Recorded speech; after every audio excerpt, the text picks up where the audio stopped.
ติดตามข่าวที่นำเสนอไปแล้วได้ที่ www.thainews.prd.go.th วิทยุแห่งประเทศไทยให้ความรู้คู่ความสุข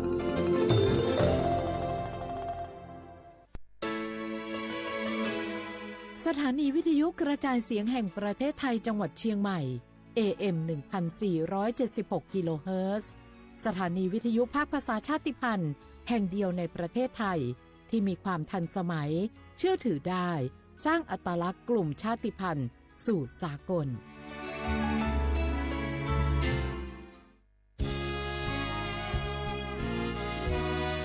พระบารมีปกเกล้าเพื่อปวงชนชาวไทยจากพระราชกรณียกิจนานับประการที่พระบาทสมเด็จพระเจ้าอยู่หัวและพระบรมวงศานุวงศ์ทรงทุ่มเทพระวรกายทรงงานอย่างไม่เหน็ดเหนื่อยเพื่อประโยชน์สุขของประสบนิกรจากโครงการหลวงสู่การพัฒนาแหล่งน้ำส่งเสริมการศึกษาและด้านสาธารณสุขที่มุ่งเน้นการพึ่งพาตนเองและการพัฒนาอย่างยั่งยืนทุกย่างพระบาทคือการทรงงานทุกพระราชดำริคือพลังแห่งการพัฒนาเพราะประชาชนคือหัวใจของแผ่นดินร่วมเสริมสร้างความรักในสถาบันหลักของชาติโดยสำนักงานประชาสัมพันธ์ที่ 3 กรมประชาสัมพันธ์มะเร็งไตวายหลอดเลือดสมองสารพัดโรคค่าใช้จ่ายสูงสิทธิบัตรทองรักษาได้ตามมาตรฐานทางการแพทย์หลักประกันสุขภาพแห่งชาติหลักประกันสุขภาพของคนไทยทุกคนสอบถามเพิ่มเติมสายด่วนสปสช1330ตลอด24ชั่วโมง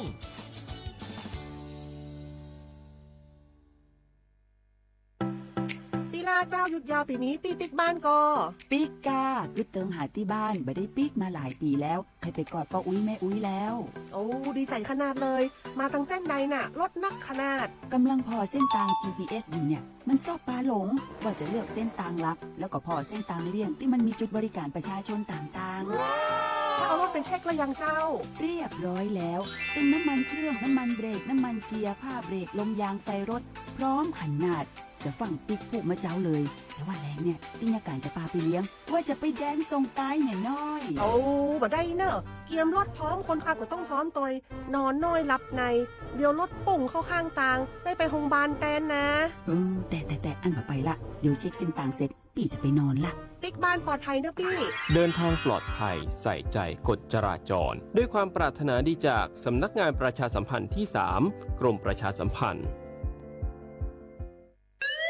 คุณผู้ฟังคะทุกวันนี้มิจฉาชีพมาในรูปแบบใหม่ๆมากมายที่เราอาจคาดไม่ถึงผมเนี่ยก็เคยโดนมิจฉาชีพโทรมาบอกว่าเป็นเพื่อนสนิทแล้วขอยืมเงินโชคดีนะที่เพื่อนคนนั้นอยู่ด้วยกันกับผมเลยรอดหนูก็เพิ่งโดนโทรมาบอกว่าเป็นตำรวจบอกว่าหนูมีคดีเกี่ยวข้องกับยาเสพติดแล้วก็ต้องโอนเงินไปเพื่อเคลียร์คดีโชคดีที่ตั้งสติแล้วก็ตรวจสอบก่อนไม่อย่างนั้นเงินเก็บหนูคงหายหมดแน่ๆเลยหากมีคนอ้างว่าเป็นเจ้าหน้าที่หรือให้โอนเงินอย่ารีบเชื่อต้องตรวจสอบข้อมูลกับหน่วยงานโดยตรงห้ามโอนเงินหรือให้ข้อมูลส่วนตัวเด็ดขาดและอย่าลืมนะคะว่าถ้าหากพบข้อความหรือโทรศัพท์แปลกๆให้แจ้งเจ้าหน้าที่ที่สายด่วน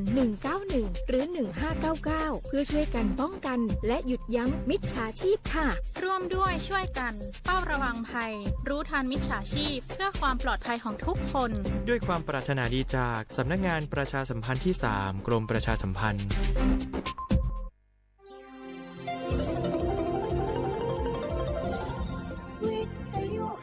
ประเทศไทยให้ความรู้คู่ความสุขสถานีวิทยุกระจายเสียงแห่งประเทศไทยจังหวัดเชียงใหม่ AM 1476 กิโลเฮิรตซ์สถานีวิทยุภาคภาษาชาติพันธุ์แห่งเดียวในประเทศไทยที่มีความทันสมัยเชื่อถือได้สร้างอัตลักษณ์กลุ่มชาติพันธุ์สู่สากล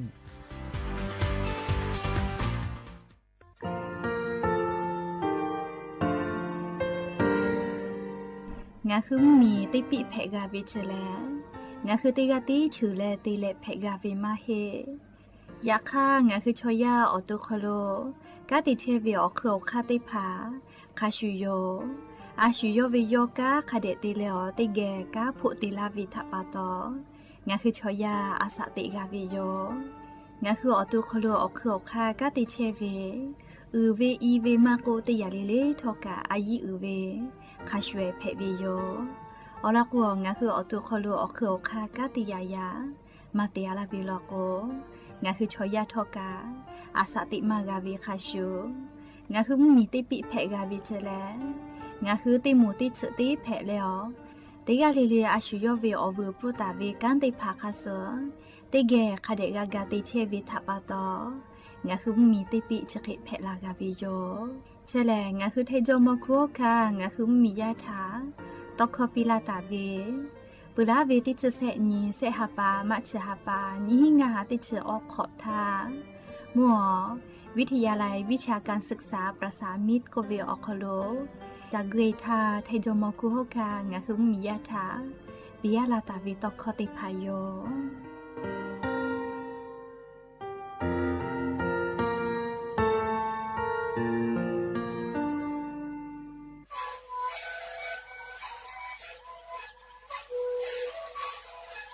ชลิคือนคือยาแก้เชเวออกข้อชแลและหุข้อตะกัวออกตีจังหวัดที่ไหนนาบาเต็งที่โอหาสิขอกิโลเฮเต็งเลเลงหลอกเอาพ่อออยาก็ช่วยนาลีไปแล้วไปชิ้นนาลีแล้วเผื่อไปออยาที่นาลีเคยแต่แล้วพ่อนาลีชาพยองเต็งเลเลและหุข้อก็ช่วยดี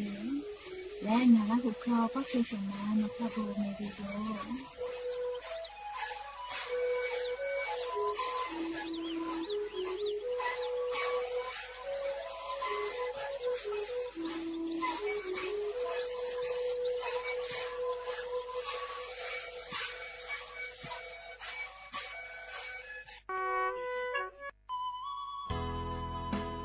สิบบาททอโคโลเย็ดแผ่วิชอติพาและงาคือ10 บาททอโคโลเย็ดแผ่มาเย็ดแผ่วิออเจติพาอาชุยอตุยอชานีเตนีกาวิโย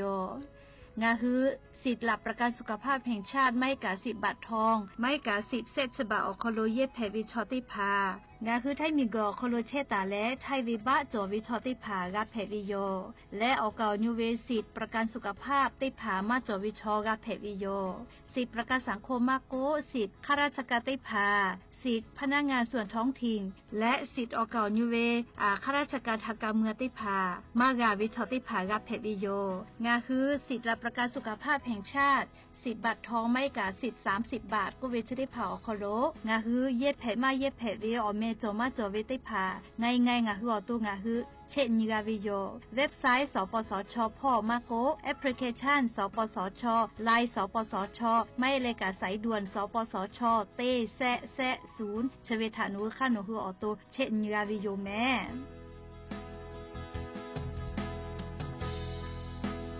วีโลเอสอปมาเกตาวิชอถักะสปสชหาซับฟูตกลากาวิอยู่เจบัดทอถะเย่และ HIV อปมาถะแต่นี่แหละอปมาจบปื้อลอกูหมอนี่แหละยาตั้งนักซื้อปิลาหาซาลาเพวิโย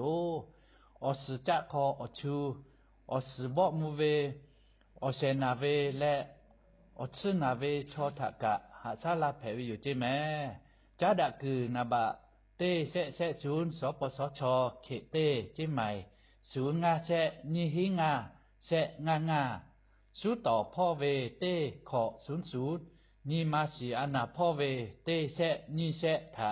ยาเอเตเลชมอเตกะเลจ้าดะแผ่วิอยู่เจ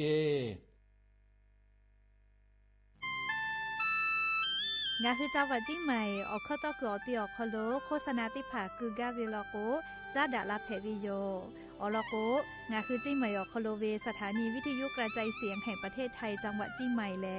ออกข้อต่อเวสายาติผาสู่ไกเวกาวืจ้านอคือและโฆษณาติผาคือกาเวลโกจ้าดาคือโทรศัพท์นำบัตรแม่0 5 แซะนี่4ขอ0ขอฮีไม่ให้เลกะ0ก้อนี่อ้อขอฮีง่าสือก้อโทรศัพท์นบะชเวทะจ้าดะและโฆษณาติผากุลาเพวิโย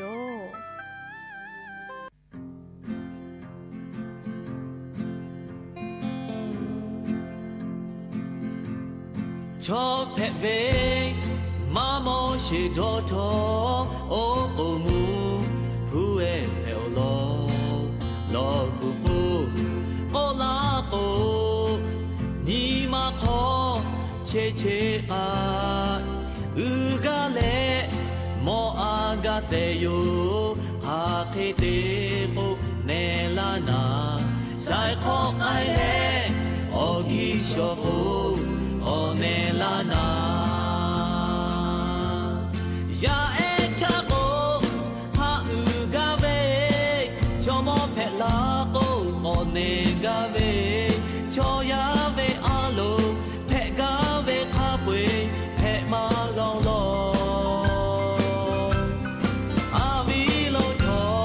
ma te ga she ya e che ma phe che ga a sha ne ve ma mo na tsu ma jo le na chom phe ve ma u shi tha ko da ve mo ko fa ja ya pa el o la ko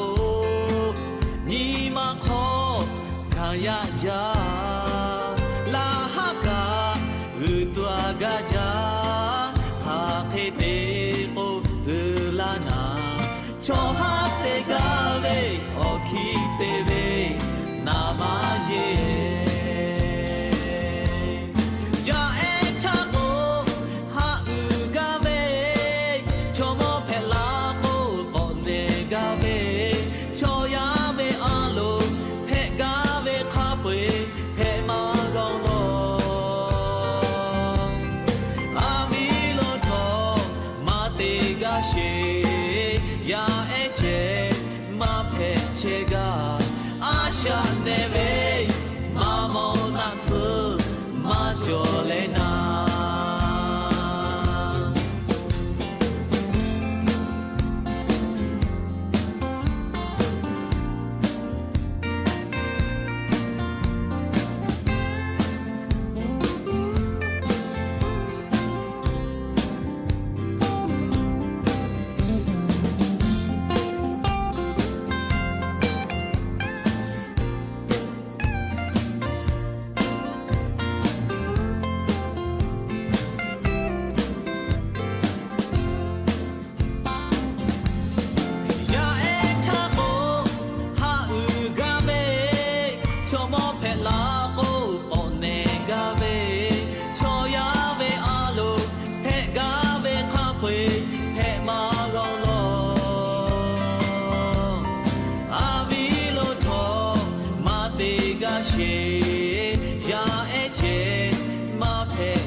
jo le na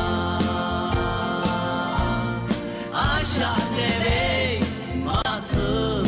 a shu jo na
ลาเล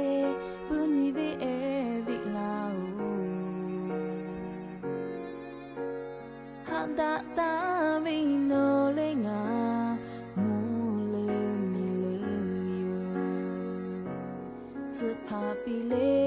ฟูดาวิมุกุยาเมโตวิเอลาโคโควิโอสุสุเดตูติงหาทากาพาดาตาเว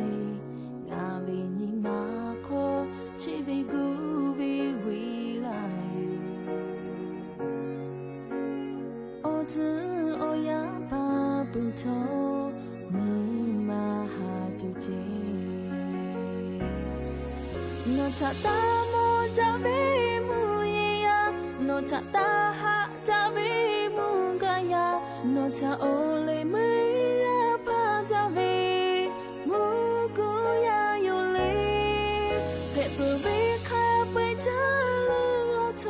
เพลาเวคาเปโตโนตุติงาวินิมาชิโคชิมางา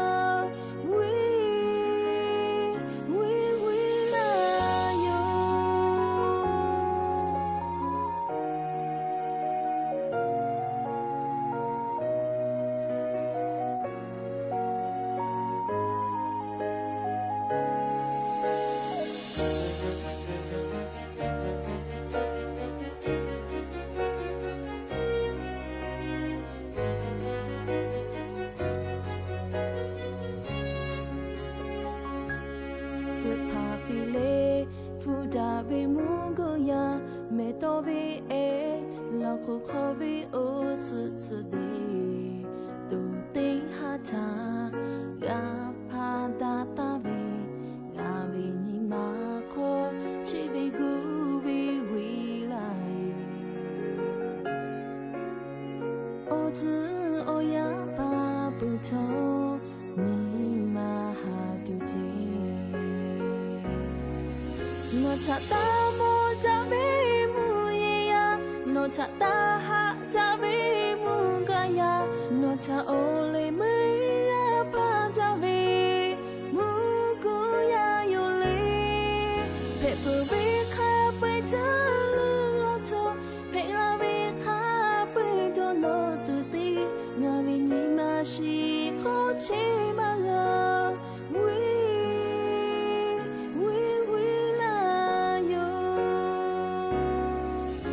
ชะตาโมจาเวมุเยยาโนชะตาหะจาเวมุกายาโนชะโอเลเมยาปาจาเวมุกุยาโยเลเพปเวคาเปจาลุโอโตเพลาเวคาเปโตโนตุติงาวินิมาชิโคชิมางา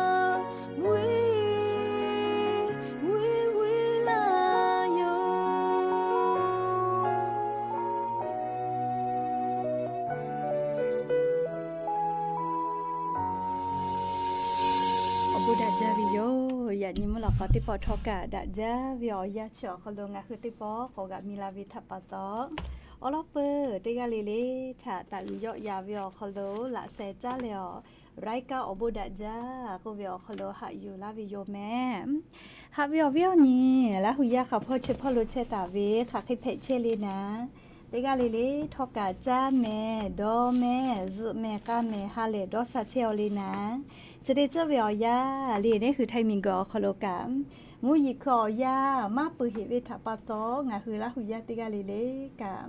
อเจ้ายาคาสเพโตลาเชเวมูยิเซมาคาสอลาตาเวอันนานาบือติผาทะนี่คือตอดะและปูกากาไกจูเตกาลิลิกาจาเวดอเวเชเวจอเวเตเจลิลิพ่อสติตาแล้วอาชุยอโตย่อยากาทักคะแดนหาซาดักไอสิแม่อลอโกชดิคือเวียยาเนี่ยคือไทมิงกอคโลกามูยิคอยาแผ่เล็กนะคือไทมิงกืออคโลไลพอทอกามูยิกาลาจาไกตุโยโกเวทปะโตเตกาลิเลกามูมีพ่อเวซาตาติพัทธะพอหาอยู่แล้วนี่คือออโตนี่คือเยกาลูวิซิเวอจิตะมากับฟูมากับแพะไกตัวอโปเตกาลิเลกา มีพ่อเวซาตาพอหาอยู่แล้วอาชุยอโตยอยากาทะคะแดนหาซาดักไอเสแม่และยันเวอยากะชเดซอคอโลแลสปุญีนีแทบิโยเลยันนี่แลสปุญีนีโยเลสหาปาจุเรหาปาคอโลยันยอนี่ชญีนีแทบิโยยันนี่แลเลลอนแพบิโยเลคเตเลจะขอการนี้ฮีนี่ชงะขอสขอโยแมหาวิอวิอนี่ละหุยาติเผาตินีเลมุหลอกกอวิอยาติชุตินาลิตาและสาวมุหลอกกอติชุนาลิทักขะไกเตนีเลงาคือละหุคอไรกาอบุดะจากวิออคโลตอกไอเชวิโยเลวิทยุเรดิโอ AM ติฮิโอหาสจิคกิโลเฮิรตซ์เตไลพองาคือละหุคอตอกไอเชวิโยแม่ปุตาและเหรียญยิพอติพอลโกกา Facebook Fan Page เหรียญสวทเชียงใหม่ AM 1476พอกะไลฟ์สดติดต่อไปเชวิโยอวิอนีละหุยาติภาลุลาและกากากาหมอวิทยาทาอชอปะทะแปปีแพวิโยติกาตีไลค์ติกาตีแชร์ติกาตีคอมเมนต์กดไลค์กดแชร์ติแลนี่คือละหุชอจิทะติแกโอกาปิดักไอแพวิโยแม่และอย่างนี้เวลยาวคโลทอกายูเวลาตาเวซาตาติพาทอไลลอยูเวลาตาวิโยอวิอนีละหุยาเกียวเพเชเวอจุใจเวซาตาติพากะฟืลาเพวิแม่จูเป้าเวอลอกาเลียโอ้เป้าเวลาหุยาทากาฟืปิแม่และโอ้เป้าเวอลอกาเลียจูเป้าเวงาคือละหุยาทากาฟืลาเพวิโยเลยอย่างนี้กาจูเป้าเป้าลูเวอลอซาตายูเวลาแหละติแกกาดะเจดักไอเพวิโยเตยาเลียงาคือกูเฮแลฟาตาเจเวเลอวิอนีละหุยาติเผาก็ตูจาแม่เลมุยลาจักไอตุโยเจก็ตูจาแม่อวิอนีละหุยาติเผาเตกาเลกาซาตาคาเดพอหาอยู่แม่เลอาจุยารัฐบาลลิมีพ่อเวซาตาติพาทะทูลาเลงะเฮือฝากุลาวิชอยคือคาเดชานิเตนีกาปืเวทะปะโตงะคือมียาทะกูเฮเลฝาแต่ก็เลซาตาเปาลาเชวิโยไลกาเลติชิมาเฮโดเวเลอายิมาเตนะเลอวิอนีละหุยาติเผาอายิมาเตเวตาเตแมเลอาจุยารัฐบาลซาตาเปาลาตาเวเลเตยาเลกาอายิคาเดเตเลอลอโกยุคือคาเดชานิเตนีกาปืวิทัปปะโตมุยลาจากุลาละกุเลมุยลาจักตุโยแม่จักทุลาเชเวเลลิงะหุมิยาลูวิสิเวทามากะพุมากิตุอโปกูเฮกูฟากะตุอโปซาตาติภาปิลาเชวิโยยกติจังหวัดเลกาเลผู้ว่าราชการจังหวัดนะเลอฮูเตและหน่วยงานปพเตเลกาลิมีพ่อกะติปาติภามุมิยาถาอเตลนาเวซาตาติภาอยู่ปิลากิเชวิโยเลกกกูเฮเลฟาอิกายาลาตุเจกุลาโกคาเดนาอยู่และเลกูเฮกูฟาแม่อลก็จะได้ปอบยอยาเลมุหอมยิลุพายุวิภาก็เวชเลปุลาธานุเล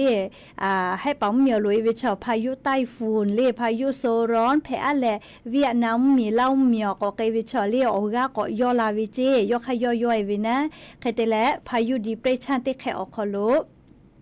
ก็เตเลงะคือแท้เหมียวนะติดต่อพ่อยะนี้นี่เชนี่ตาเลนี่ชอนี่เวอยะชอคโลมูฮอมูยิโลพายุวิภาก็เวชเลงะคือแท้มีกอคโลกาลาตุโยเจกาลาวิทยาทาคือลามาจากไอตุเวอตีแท้มีอนาติดต่อพ่อจิแม่เลคาเดกูเฮกูฟาแม่เปือลอกกาภาคอีสานพ่อแท้มีกอก็จะติดต่อเลมุนีต่อพ่อและกุธิพ่อคาไกคือลามาไอตุโยเจเลซาตาคาเดพอหาอยู่แล้วกูเฮกูฟาแม่ไลกาโกเวอีกาถุงงอมาจอเนี่ยก็มุยิมาลามอมุชากะก็เลเล่าก็เวเลอยากให้ยิมาตาอุหิแม่เลอแล้วก็อาจุยารัฐบาลเลมีพ่อซาตาปิลาเลงะคือมียาถาเป้าทุลาเชวิชอยคือคาเดเตนีเลมุยิลาตุเวอคามุยิดีทะมอปุเวทาปะตองะคือมียาถาเป้าทุลาเชวิโยเฮกอเลยานิเวอยากาลาตุโยจิเมลิงะคือแท้มีอนาเตตอพ่อกาลาตุโยเจมุฮอมุ ยีลุพายุวิภาก็เวมูยีมาจาวิเจมูยีลาคอจาวินาเลนี่5มิลลิเมตรเคเล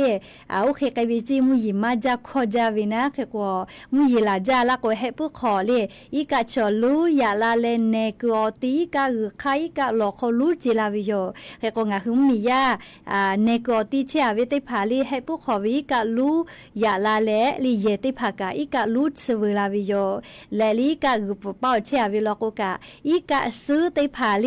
เนี่ยแน่สกะติพาจะเคติยาลาวิมัวลาโกเลโนหุเยกะคอมหะกุเตเลหมอทกะกะเลหะพอตอยแม่ลีมกอติอเลลีชมอชอแกเลนาวิชอติพาเลยาเอติพาลอโกเลเลชุดิคือเวียยาจิไหมวิอคโลเลอาพึเมติตอพ่อเชอาวิชอฮอจิไหมนาปิกอฮอเชอาวิติพาเลเลชมอเลชอนาเลยาเอติพาลอโกหะสพอตอละโลจิแม่อลอโกยานี่ชนี่เลมุเผลาป้าลอโกเลกาลาติโยเจชุดิคือกามุนาอาลาแม่เลมุหอมุยิโลพายุวิพาเชเลกาลาเชอแม่ติกากาลอกว่าเมหะกากาลาเจสาลุเลกามัวภาคอีสานพ่อเลมุนิตอพ่อลอโกลุเราจิแม่เอกงาคือได้มุมยอนาติตอพ่อกามาปูเจเลยานี่ชนี่ตาเลนี่ชอนี่เวียยาชอคโลเลมุยิลาเฮจาตุโยเจเลมุยิลาคอจาวินาอลอโกมุหอมุยิโลพายุวิพาเชเลออกข้ามือหือลาตาเวจะได้คืองาคือได้มุมยอนาติตอพ่อเลภาคอีสานพ่อกาลาเชอจิแม่เลลาลาโกเลมุยิลาจากตุโยเจเขกว่าเฮปุขออีกาลูยาลาอีกาโทเวมีปะเวจะได้พาเลคาเดกูเฮกูฝาแม่เอกจะได้คืองาคือลาหุยาลาหุข้อนาเชเวกาอชอป้าถาหะเชปีอาลีอยู่กับซาตาพอหะอยู่เวอคโลกูเฮกูฟาเลอลาจละฮะเวอเจจะได้ผ่ากาลาวิทยาทาเลพอโตลากาตัวโปอเวอนี่ละหุยาติพาโอติกาลีเลถาเลฮากากาเชปีอาลีอยู่กับลูวิซิเวมากับผู้มากิตัวโปนาเลเชเลกาดาวิติจือแม่เลอเวอนี่ละหุยาติพาโอเอกอเวอนี่ละหุยาเลอชอป้าเล Facebook พอนาเชวิชอติผากาลีฮากาเชปียลีออลโกยานิกาลาวิโยจิแม่ลีอาจุยารัฐบาลซาตาปิลาวิคัสกาลาโกโกกาลาวิแม่ลีเขโกงาคือติกาลีเลกานาลีซาตาติผาคาเดพอหาอยู่แล้วกูแฮกูฝาแม่ลีเขโกชดิคือเวียย่างาคือจิใหม่ลโกกาลีผู้ว่าราชการจังหวัดจิใหม่ลีมียาถาเป้าโทแลลีกูแฮกูฟ้าแต่ก็แลลีซาตาติผากาเทเป้าถูเชียววิโยเรียงคือจาวาจิมายอคโลกะเฮกววิอนี่ละหุยาติภากะนาเลคาเดกูเฮกูฟาเลอเลอชอปะติผาถากาลีฮะโทปีเลลูวิสิเวมากับผู้มาไกตัวโปเลจะได้คือเวียยานิเวตยาธรรมนาอาลาแม่เลจิไม่วิอคโลกะเฮกยานิซาตากากาเชวิชอติภานาเลอชอปะกะฮะฟุปิยาเลยุคือกะมากะมาลูวิสิวิถามากับฟุตัวโปนาเลฮากากาฟุปิยาแม่เลอัมติคือมุยิลุยาลาเลอเลฮะมาพอเวลโกลูวิสิวิอจิติภากาลาลาวิโยเอกงะคือจาวะจิไมลโกกาเลชดิคือแลอคากูวิโยเลงะคือจิไมอคโลแลลีกาถูวิทยาทามอทอกาติภาจะปูยะกือเลจิมายเวสนาบินนั่นเลจะปุยะกอจากะเดละเจอฟุกามาวะเจยะคะนอคู่มือเลมอทอกาวิคู่มือเลบาประชาชนเอกสารไทยเวละเจเลแขกว่าจูเลเลเชียร์ใครเลเงี้ยแต่ละเลยจัวจับปุยากือเลจิมายอคโลหมอทอกาจากะเดลาเพวิเจงาคือจิมายวิอคโลมียาอีกาทุเวียกากาดาวิจิแม่เลจับปุยากือพ่อกาเฮกงาคือละหุยาติภานาลีชอสีปีเมืองพ่อเชียเวจิมายวิเลสารพีพ่อเชียเวเลปุละติขอทาอีกาทุกอติอคโลเชียเวชอติภาลอกแลเลอลอเลหมอทอกาฮะจากะแตแม่เลหมอทอกาอีกาทัวลาวิลโกกูกะอปีเข้ามาเกลโลเจเลเขโกหมอทอกะกะอผู้เลปอปอยวิมาเฮอผู้กะขะจาวิทัปตอนาเลอวิอนี่ละหุยาติภาหมอทอกะติภานาเลฮะจากูเตเลเลฮะจาฮะซาเมเลอโลโกหมอทอกะเลอผู้ขะจาแม่เลอวิอนี่ละหุยาติภาหมอทอกะอผู้ขะจา เตบันใบเวมาเฮเวทัปโตเลเตกาเลกานาเลคาเดกูเฮเลกูฟาตะจิเมลีชริคือเวอยามูยีกากาเทลาเชลเวทัปโตเลอเวอนีละหุยาติผากูเฮกูฟากาตัวโปนาเลซาตากาพอหะอยู่และคาเดฝาเจใครเตแล้วเรียงายานี่งาคือแท้มุเหมียวนาเตต่อพ่อมูยีกาเตฮาเวียลีฮีสเปอร์เซจิเมลเวียนี่ละหุยาติผาเลยานี่งาคือแท้มุเหมียวนาเตต่อพ่อมูยีเบหุตาเวเตฮาเวียฮีสเปอร์เซจิเมฮีสเปอร์เซลโกเลเจ้าเวนาเลฮีสเปอร์เซกาลาเวลโกเลข้าจะจ่อยเวมาเฮลแม่เลฮีสเปอร์เซเจยานี่งาคือแท้มุเหมียวนาเตต่อพ่อมูยีลาตุเวเฮก็มูยีลามาจักไอตุเวอติเตพาเลกูเฮแลฝากเวแม่เลอวิญญาณละหุยาแทงเหมียวนาติดต่อพอเชียเวแมวฮอซอจีใหม่จีให้ลางพูลางปาพะเยาแพร่นั่นเล่จังหวัดเชได้เผาโคโลมูหอมูยีโลพายุเล่วิพาก็เวชมือหือลาและมูยีลามาจักไอตุโยเจเล่แมวฮอซอจีใหม่จีให้ลางพูลางปาพะเยาแพร่นั่นเล่จังหวัดเชได้เผาโคโลมูยีอย่าปื้อฮะเล่นี่ชนี่หยอโคโลตาลุลาไอตุโยเจเล่มูยีลามาจักไอตุโยเจแม่เล่เขก็กูแฮเลกูฟาตะเจซาตากะคาเดพอหาอยู่เจแม่เรียกเตละงาคือจังหวัดจิมายโคโลเชตาวิชอติภากะกูเฮเลฝาก็วิโยเลียันตาเลอนชออนยคาไกนะเลียงาคือจังหวัดจิมายโคโลเชตาวิมุมียาติภากูเฮเลกูฟาตะลูจิแม่เลียจิมายวิโอโคโลกะมุยีลามาจาวิโอติโอโคโลเชอาวิทัปปะโตอาเพอจอมทองเลียจีดาวแม่แต้มือเปล่าพ่ออาเพอดอยสะเก็ดเลียมือฟ้าอำเภออมก๋อยแม่แจมเล่แม่รีมแม่วางฮอดแม่ออนแม่อายอำเภอชัยประการติดต่อพ่อขะไกมุยีลามาจากอิตุโยเจแมวเวียเนี่ยละหุยาติภาซาตาติภาคาเดพอหาอยู่แลกูเฮกูฟาแลมอติภามุกอเตียวเลกูเตตะเจเลนาวิชอเลชมอชอเกติภาลโกอีกะมัทุกอเตียวฮัสพอเจอีกะลุลาลาโกเลอานาจอวิชอแลลิชมอชอเกยาเอติภาลโกยอตุยอกามากาเลเขกวจะได้คืออีกะมากาลาหิทากากูเฮกูฟาจิแม่เจเวแลกูกูเชวิมาหิเจเลมมีพ่อจุยจอปากกรมอุตุนิยมวิทยาพ่อและลิปอพ่ออยู่คือคาเดชานิเตญิแล้วมูยีดีโลเลอติเชได้เผาโคโลมือคือลาตุเวทาโมปือเวทาปาตอมูยีลาจากไอตุโยเจเลเขเตโกแลอีกะลูลูลาอีกะทูเวชได้ผาแพกไอตุโยเจเฮกอวิญญาณละหุยาติกาเลกาเลซาตาคาเดพอหาอยู่และกูเฮกูฟาตะแม่เฮกอยันยิงาคือละหุยาเชกอไขเพเชอเลมูยีลูเหล่าลาไลกาลีมูยีกะทิลาเชอจิแม่ลีมูนามูโหเพอาลาโอเจ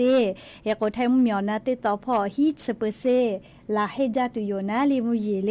เปื่อเราก็ภาคอีสานพอสเปเซไทมีกอก็จะติดต่อกับมาจาลอฮีสเปเซจิแม่มูนีต่อพอขอสเปเซไทมีกอฮอติต่อเซสเปเซและลีกุทิพอกาสเปเซคาไกเจเลจาจาลอแม่ลีอย่างนี้ข้าพอเฉพาะโลกามูยีเบหุตาวิมาลอเลอาจจะอีเวตุกอไทมีกอฮอติต่อพอเจลอแม่เลชกาอยู่เวลาแรงคืออวิญญาละหุยาติกาเลกากูเฮกูฟากาตัวโปเลซาตาชริพาจะเคอยู่เวลาเลทุมาลาเชวิติจึกแพวิโยก็จ้าเลกาลียานิกาอยู่เวลาตาเวซาตากาไลลอจอเฮวิโยอันทาวิอยาคโลเลงาฮือไทมิกอคโลเวรัฐมนตรีกระทรวงพาณิชย์พ่อเวกาเลงาฮือจังหวัดจิไมเลมัวเพื่อสามปตอพ่อลาวิโยเคเตและเล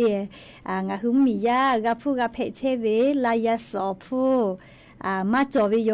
เลจะขอเป้าซาเตโกซาลายาสอผู้กาทิจิลาเวเลเขกมียาลายามีเตียวิชอติภากาโดหาจาวิโยเลอลอกว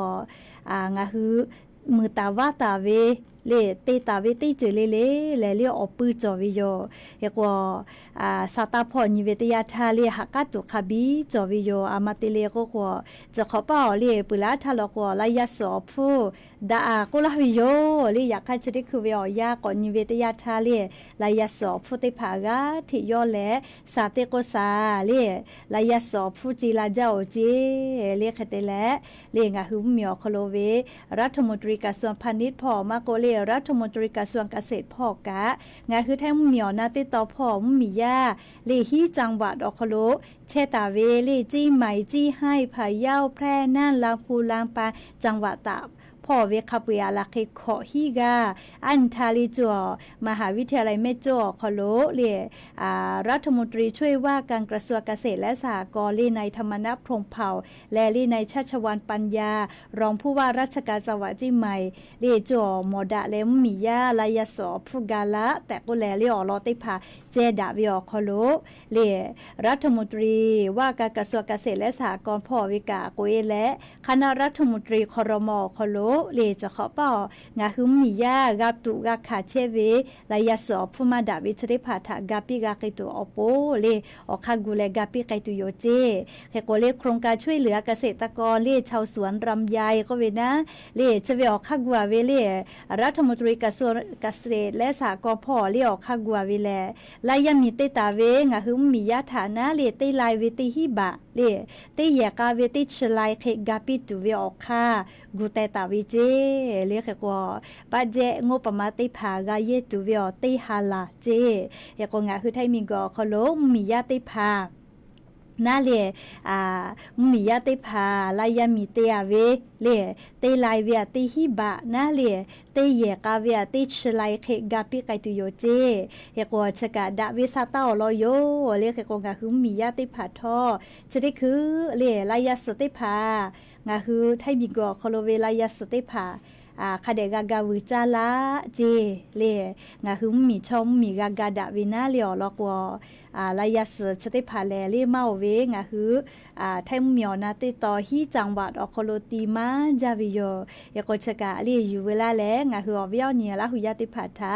ลายาสอพุติภากะดะลากาตัวโปเลมาดะเวลอกกาอาจุยะรัฐบาลายามีเตียเวงาคือมียะทะกาลากิตุเวออกเข้าลอติผาอยู่เวลาแลเลจะเกชลากาลาวิโยแม่ก็จ้าเลกาเลติลอก็นากิซายานิเมอากาดาเวเลนาเลอากาดาเวเลนาวิญญาณเราอยากติพาเลกาดาเชเวลก็ชอบปากาจะกาเชเปียละเลติคือซาตามากาพอหาอยู่อะโกอีกาลูลูลาเลอีกาถูกโยคือลูวิสิเวกาพูลาแม่เรียกก็งาคือละหุยาชอบปากากาเปเปียละเลโยหัวปูกาโดหาดอกคิวิโยเลซาตามาพอหาอยู่อะวิลโกนาเลเอกว่าติกาเลกากาเชเปียละแม่เลเอกว่าก็จะเลติลอกกิซาชุดที่คือเวียยาเลนิเวตยาทา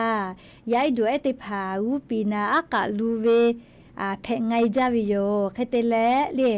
เชเวกาอโลก็ตูจาเลจาวิโดวิพอจาดาลาวิโลแม่ยามีเอติกาจิโกมาอาสาติชนิขวายวิเจเลแค่เตเลโยแม่อากาติลูเวจิโกมาเลอากาลูเวจินเซนิกาเลพิโยโยแค่ติไกวิเจตินิเวเลเซปอปออากาลูเวจิแม่แค่เตเลนัชยอสเกเลเลโยอากาซตอลาเวอากาลูอาเวนาเลมอสลากุติพาทอนตุเวอยู่และทอนยานิเวชอเลปูตีเลติผาคาเบียเชียโลเจพยาแซมาก็วิจิเมเลแซมาเลปูตีชะกาไลจือจอวิโยใครแต่ละปูตีพยาแซมาก็วิชแลเลก็จ้าก็ผามาโกเลงะคือละเซชเวอากาเยกมาดะเกเวจะได้พาทับปะโตเลเพคือลาวิเจเลเนหัวตัวคอโลเปลุลาวิเจพยาเซนมาและลิยามเมชติกากุปิคอโลคาเบียจอเฮโลเจโอ้ก็จะเมเลพุติชะกานี่คือชอยาเมสนิมาหมอเวอเจติพาอีจาเวเลทอนตุเวมอสลากุเวอคือเตเลกาทอนนิเวนาเลกกว่างาคืออาสติค่ะเลียกาเยกเวลโกกาละเซคาเดชจิแม่เลพุติชะติพาเลเมสนิมาหมอเจเลอเวอเนี่ยละหุยติพาเมสนิมาหมอจิแม่เลเมสนิมาหมอเวลโกเลก็ ก็ตูจอเวอเลียแม่สัญญมาหมอวิชเลียเนี่ยคืองัวเวมางัวเวละเซคอจอมาจอวิชมาหมอนะเลียแค่ก็เนี่ยคือจ้าตูอยู่จ้าเวลาโกเลียนี่คือละเซนี่คือเวมอถางอเลวูปีคอลูเอวิโยเฮโกเลียงคือกาติจ้าเชเวก็จ้าก็พาอิชมาชิเตพากะคาเดชจิแม่เลปุติชเตพาอิชมาชิว่าจ้าก็พาเนี่ยลาวิเจเลียใครแต่แลเลียงคือนาวิชอเตพาลโกกะใครกาติหาซาตุเวอลอเตพามอสลาวูปิลาตาเวคัสเลียอายีอยู่แลดักเกตุเวอเจเตพาเตแลคาเดหาซาจิแม่ลีชกะก็ตูจาเวลิปุติเจก็มาเลียพยาแซมาโกวิเจเล่แม่สุญมาโมแม่เล่ชเวลเล่ยก็จะกาอยู่เวลาเลงะฮืลาหุยาติพาทาเล่อลอซาตาติพาปิลาวิโยยก็ยาเซทาเล่อจะใจเวซาตาโยเล่ชแลกะคือจิมายอคโลเวนาปิกุตุโกเล่ติชมาปิปาหิเจกะมาตาจาหิเจน้อยเวติแขอคโลเชตาหิเวเจเล่ยาซอนิชนีสหปาจเรหปานิหิงะหะขอจิหิขอเล่สภานาวรัตเล่อีกะนาปิกือแต่อินกือเล่พีจุดหนึ่งเตเก่าคโลมาตะเจน้อยเวติไขออกคโลเชียหิเจยาคากาเล่กูเฮเลฝากวิโยเล่อลอโกงูหอมุยิโลพายุวิพามากาลาหิวิจิแม่เล่มากาลาหิวิจิเล่ยาญาจุเจกาลาวิจิซอจิแม่เล่ไทมุมยอนาเตตอพอคือลามาจัตุเวนีชเซนิเลนชออนเจเล่มุยค่ะเคตตอลานามาสอนาเล่เฮกงะฮืลาหุยาติผาทอเลียสาตาคเดพอหายุจะได้คือเวียยาลาจลาฮาเพลาวิพอกาติปาอมูติผานะเลียสาตาปิลาเชวิจอวิโยเลียแค่กโทรศัพท์มือถือออกคโลกะข้อความติผาฟูลาวิโยลีเซลบอกแคสก็เวเลีย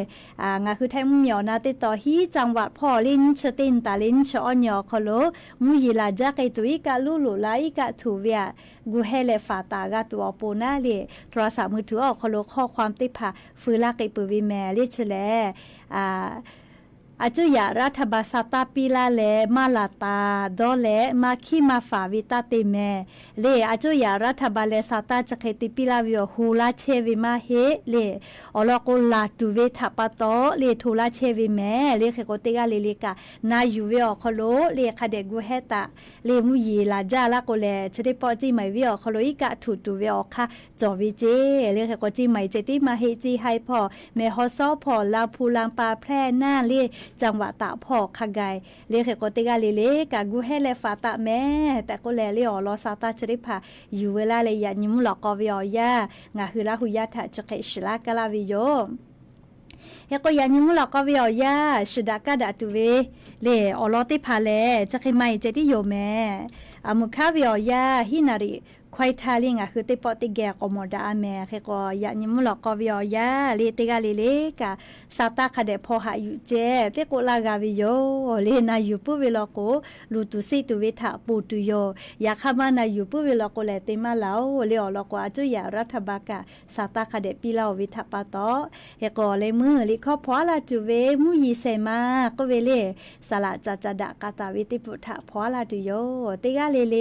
จาเมดอเมเชซาเจ้าซาฮาเลดอซาปิ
ใกล้ประเทศไทยวันที่ 23-24 กรกฎาคมนี้